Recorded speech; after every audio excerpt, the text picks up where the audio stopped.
Hi guys, welcome to How to Solutions YouTube channel. In today's video, I'm going to show you how you can fix KineMaster fail to start several times. Before getting into this video, must subscribe to our YouTube channel and click on the bell icon. So the first step you need to do is to open Play Store and search for KineMaster. And if there is an update, you need to update your KineMaster application. Once you've done that, you simply need to go into the settings and go into the app management and go into the app list and search for KineMaster, and then you need to click on storage and cache. And the first step, you need to clear cache, and after that you need to clear storage. Once you've done that, you simply need to go back and turn off your smartphone and turn on again and open KineMaster.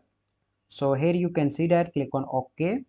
So now you can see that KineMaster is working properly. So this is our process by which you can fix KineMaster not working. I hope you find this video helpful. If you find this video helpful, must like this video, subscribe to our YouTube channel for future videos. We'll see you in the next video. Thank you. Have a good day.